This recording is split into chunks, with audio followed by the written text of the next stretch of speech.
ఆంధ్రప్రదేశ్ పర్యాటక రంగంలో స్వర్ణయుగం ప్రారంభమైందని రాష్ట్ర పర్యాటక శాఖ మంత్రి కందుల దుర్గేష్ తెలిపారు.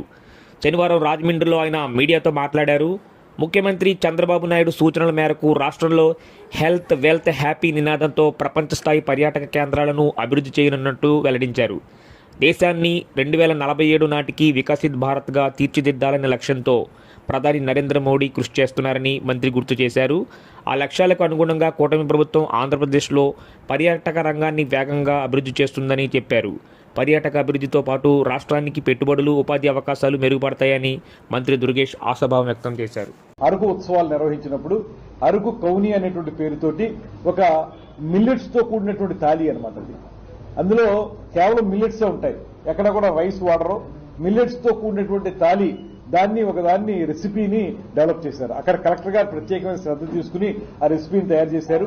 మొన్న జరిగినటువంటి ఈ అరకు ఉత్సవంలో కూడా ఆ రెసిపీని అందరూ కూడా ఇష్టపడ్డారు.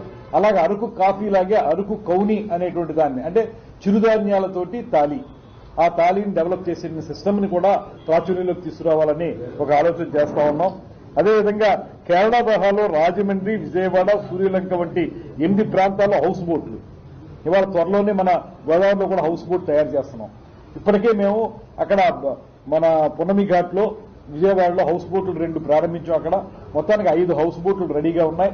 మన కేరళలో ఎలాగైతే హౌస్ బోట్లు అక్కడ మకా ఉంటారో, అక్కడికి వెళ్లి నైట్ టైం కూడా ఉంటారో, అలాంటి హౌస్ బోట్స్ టోటల్ గా 21 హౌస్ బోట్స్ రాష్ట్రంలో డెవలప్ చేయాలనేటువంటి ఆలోచన చేస్తున్నాం. అందులో ప్రధానంగా ఒక 5 హౌస్ బోట్స్ ఇప్పుడు రెడీగా ఉన్నాయి. మన రాజమండ్రిలో కూడా ఒకటి ఏర్పాటు చేస్తా ఉన్నాం. అదేవిధంగా 2027 జూన్ 26 నుంచి జూలై 7వ తారీఖు వరకు 12 రోజుల పాటు జరిగేటువంటి ఉత్సవాలు. ఇది ఆగమ శాస్త్ర అనుగుణంగా ముఖ్యమంత్రి